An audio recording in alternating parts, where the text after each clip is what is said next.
You are tuned in to another edition of Americana Music Profiles, brought to you by Americana Rhythm Music Magazine and AmericanaMusicMagazine.com. I'm your host, Greg Tutwiler. Let's jump right in to the next exciting interview. Sacramento, California is home to our feature artist in this edition of Americana Music Profiles. Banjo Bones has a music career that spans nearly 40 years, including work in Central America, Japan, and the Washington, D.C. area. He has a new record out called Ghostly Musings from the Delta. We talk about that record and how the banjo first won his heart. So I am talking today with Banjo Bones. Welcome to the program. Thank you so much, Greg. Good morning. Good morning to you. Yeah, we've got a couple hours between us, so I appreciate you being up early to talk to us today. Oh, it's exciting to do this thing first thing in the morning. Very cool. That's right. Yeah, while we still have clear heads, right? Yeah, exactly. Yeah. So tell me a little bit about yourself. I know you've got a new record that you're working on. Give me some background, though. How did Banjo Bones come to be? So I started, first of all, my music career spanned probably the better part of almost 40 years. I'm 52 now, and I started when I was 10. My first band when I was 14. Cool. So I've been in and out of the show business throughout my life. And the latest incarnation of my endeavors started around 2012. It coincided with my move to California. I live in Sacramento, California right now. And funny enough, that we were talking about how you're located in Virginia. I went to Virginia in 2008, and it was a place called Smith Mountain Lake. Oh, yeah, sure. And, so I went there, and for the first time I got to see a bluegrass jam. I had never seen one live, although I've been a musician all my life. I was never really exposed to bluegrass. Yeah. And I was absolutely fascinated by it. I could not believe what I was hearing, and I went out and on a trip to San Francisco, I bought myself a banjo, and I went down that whole line. Wow. And when I started writing again, when I really started writing again with the objective of putting songs together and maybe performing them, I decided to adopt a name rather than go by my given name. And the whole concept of Banjo Bones came from the fact that I was drawn towards roots music, and Bones is really a as a structure. Its bones is in roots. Roots is a reference, of course. The banjo is a reference to roots music. It's one of the preeminent instruments in roots music. So that's how the name came about. And then I started performing under that name. It really stuck. People stopped calling me by my name and started calling me Banjo. And that's how I came to that name. I released my first record as Banjo Bones in 2012. It was an EP called Fail Ambitions. I followed that up with a few singles. Then in 2015, I released another record called The Place of Dead Roads. And in 2017, I released Cowboy Dreams, and now I'm about to release this record, which I'm really, really proud of. And it's a very personal record, not lyrically speaking, but certainly musically speaking. It's called Ghostly Musings from the Delta. And I've always been, just as I got fascinated with the banjo at one point in my life, throughout my career, I've been fascinated with the National Steel guitar. I was drawn to the Mississippi Delta blues from the moment I heard the first time I heard Robert Johnson. I was just fascinated. It was, and then I've had very influential players to me musically that was a primary instrument. Chris Whitley comes to mind as a guy that I really admire, and he could really. He could really make a National Steel guitar sing. So to me, this was a tribute to all those influences. It's not a blues record per se, but it's blues infused, and it's certainly, hopefully, I've captured the sensibility and the grittiness that goes along with all these records that inspired me and influenced me so much. So I was reading in the notes that we had before I called you, and there was this statement in there that referred to your music as the dark side of Americana. Where does that come from does that fit for you? Is that something someone else said, or I find that interesting that there is a quote dark side to Americana. Yes, absolutely. So I think this all really started with my very first record, with Failed Ambitions. So, let me rephrase that. With my first record is Banjo Bones, which was Failed Ambitions. And a friend of mine pointed out the fact that the lyrical content was dark, was very dark, which is not something I intentionally did at all. It's just how I write, and it's really funny because I think there's a yin-yang thing going on here, because if you meet me in person, anybody who knows me knows I'm a pretty happy-go-lucky guy. I'm never depressed. I always got a very bright outlook in life, etc. So the fact that my lyrics come out this way is really a very fascinating thing. So I think from that, as I kept on writing, I realized, because somebody had pointed it out to me, I then became aware of the fact, my goodness, it's true. All my lyrics are kind of dark. And I found it to be, I was looking for what in Americana, what is going to be my niche in Americana? What is it that I'm going to do different that will maybe place me apart from everybody else that's doing Americana? Which, by the way, I chose to work under the genre Americana because Americana is pretty wide open. It has a lot of influences. You can be country, you can be blues, you can be a lot of different things under the Americana label.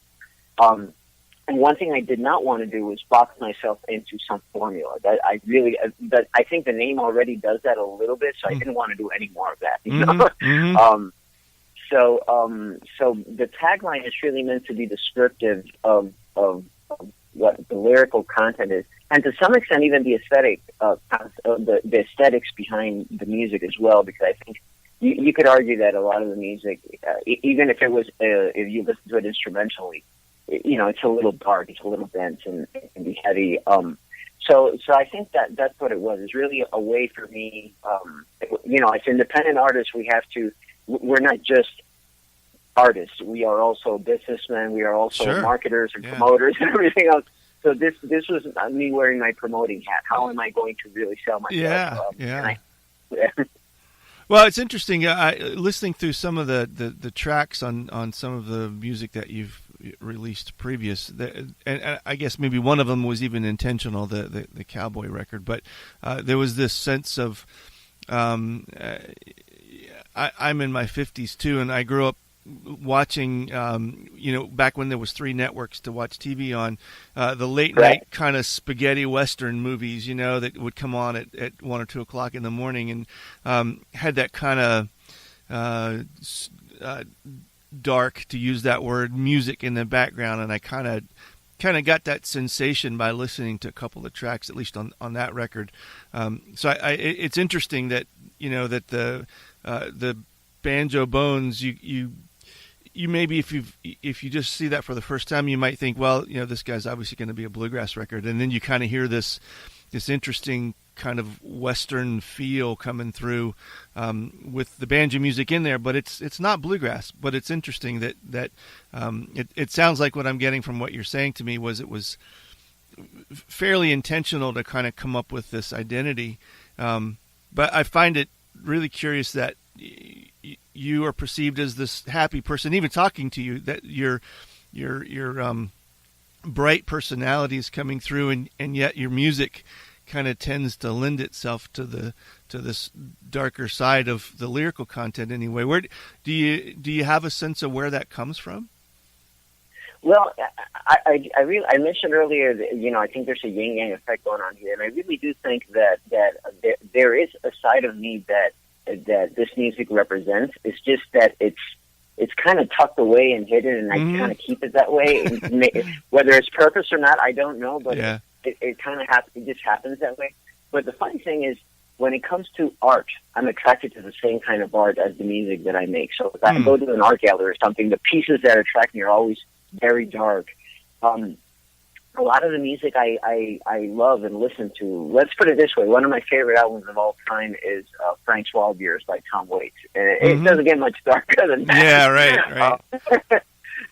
So I'm attracted to that to that dark side of the human condition, I think is the best way I can describe it, because I think there's a lot of beauty in it. I think there's this struggle that we are all faced with, and I don't mean to get too philosophical here, but the struggle of going through life. Mm-hmm. There's a very dark side to that, and I think there's a lot of beauty in that, and it's kind of what most human beings have in common. There are a lot of things that separate us and make us different, but I think the darkness of our journeys is something that brings us all together. We all go through tough spots somewhere in our life, whether it's a marriage breakup or whether it's the loss of a loved one, whatever it is. And those things kind of bring us together as a species, for lack of a better term. Sure, yeah. You mentioned that this adventure into the newer style hasn't been your pursuit for your full career. What style were you leading up to this adventure into the banjo, bluegrass, Americana feel? So, when I was very, very young, when I started off and played in my first band, we mostly did like we were like a classic rock cover band. Cause Mm-hmm. I was 14 years old, but everybody else in the band was over 30. Oh wow! Okay. So, yeah. Which was, by the way, a great experience because the drummer was a semi-celebrity. This was all in Central America, Costa Rica. He was a semi-celebrity. He played for the most popular rock band in Costa Rica for many years. Mm-hmm. So I got to learn a lot about how to behave in a band, how to conduct yourself professionally and everything else at a very early age, Mm-hmm. which is a great experience. Mm-hmm.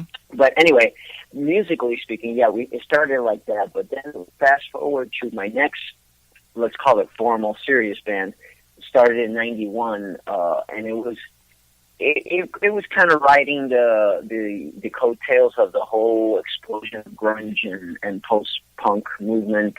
So we were kind of a hard rockish post-punk band. If I had to compare it to anything, I'd probably say something like Alice in Chains, that kind of again dark, Mm-hmm. again dark and Mm-hmm. heavy. But certainly nowhere near what I'm doing now.